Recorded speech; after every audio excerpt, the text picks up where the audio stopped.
Question hour ముగిసిందండి. ఈరోజు question అవర్లో సభ్యులు బాగానే సహకరించారు. అయినప్పటికీ కూడా 7 క్వశ్చన్స్ అయ్యాయి, 2 hours అయింది. అయినప్పుడు సహకరించారని భావిస్తున్నాను. నేను మిమ్మల్ని కోరేది ఏంటంటే,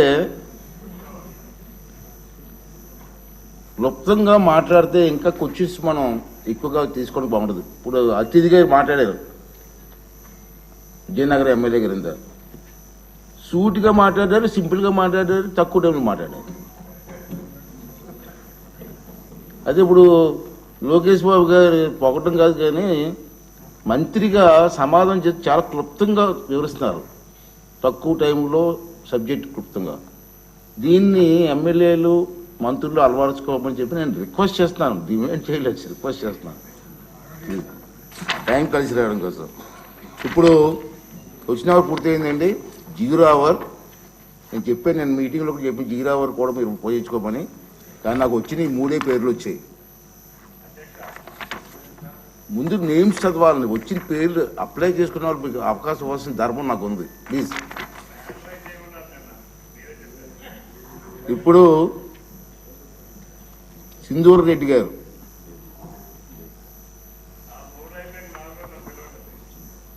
మేడం ఉన్నారా అమ్మ? 0 hour మీదే.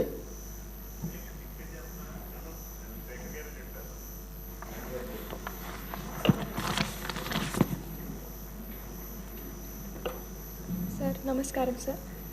సార్ పుట్టపర్తి నియోజకవర్గంలో బుక్కపట్నం చెరువు చాలా పెద్ద చెరువు సార్.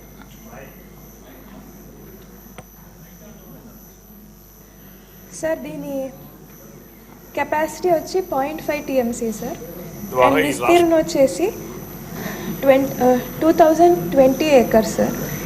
ఈ చెరువు పై భాగంలో అరౌండ్ 465.57 acres సార్. అక్కడంతా రైతు పట్టాలు ఉన్నాయి సార్. అక్కడ ఇందులో భాగంగా పుట్టపర్తికి సంబంధించి 168 మంది రైతులది 197.09 acres.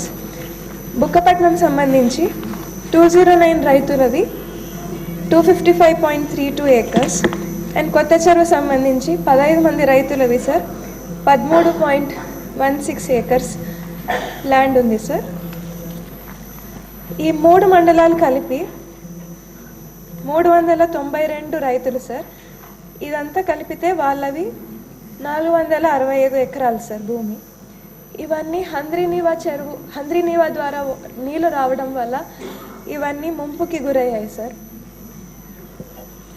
ఇవన్నీ యాక్చువల్లీ ఫర్టైల్ ల్యాండ్స్ సార్. ఇవన్నీ వీళ్ళు సంవత్సరానికి 2 సార్లు పంట పెట్టుకునేవారు సార్. ఇది మునిగిపోవడం వల్ల వీళ్ళకి ఉన్న ఓన్లీ జీవన ఉపాధి అంతా కూడా వెళ్ళిపోయింది సార్ వీళ్ళకి ఇప్పుడు. అందుకే ఇరిగేషన్ మినిస్టర్ గారికి నేను కోరుతున్నది ఏమంటే, వీళ్ళకి ఏదైనా నష్టపరిహారం కల్పించగలిగితే ఈ రైతులందరికీ చాలా ఉపయోగపడుతుంది సార్. లేదంటే వాళ్ళకు వేరే ఆధారమే లేకోకుండా పోయింది సార్. చాలా నష్టపోతున్నారు ఈ 392 మంది రైతులు సార్. Thank you. వెంకటేశ్వరయ్య గారు, కొవ్వూరు ఎమ్మెల్యే గారు.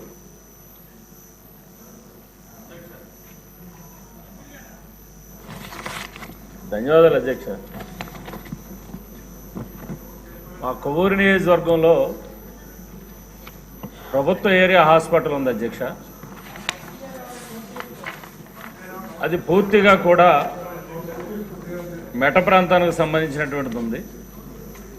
ఇటు కొవ్వూరు నియోజకవర్గం కానీ, నిడదవోలు నియోజకవర్గం కానీ, గోపాలపురం నియోజకవర్గం కానీ, అదేవిధంగా పోలవరం నియోజకవర్గం ఏలూరు జిల్లాలో ఉన్నప్పటికి కూడా కొవ్వూరు కానీ ఇటు రాజమండ్రి కానీ వెళ్ళే అవకాశం ఉంటుంది అధ్యక్ష హాస్పిటల్కి వెళ్ళారంటే. దాంతో ఏరియా హాస్పిటల్లో గడిచినటువంటి 5 సంవత్సరాల కాలంలో కరోనాతోటి దాన్ని సెంటర్గా పెట్టిన పరిస్థితి ఉన్నప్పటికీ కూడా సరైనటువంటి సౌకర్యాలు లేక హాస్పిటల్కి వచ్చేటువంటి రోగులంతా కూడా చాలా ఇబ్బంది పడుతున్నటువంటి పరిస్థితిలో లోకల్గా ఉన్నటువంటి కొంతమంది పారిశ్రామికవేత్తలు హాస్పిటల్కి సంబంధించి కొన్ని రూమ్స్ కట్టించడం కానీ, అక్కడ కావాల్సినటువంటి ఇతర సౌకర్యాలు కానీ అన్నీ కూడా ఏర్పాటు చేస్తే కొంతవరకు వైద్య సదుపాయం అక్కడ అందించడం జరిగింది అధ్యక్ష.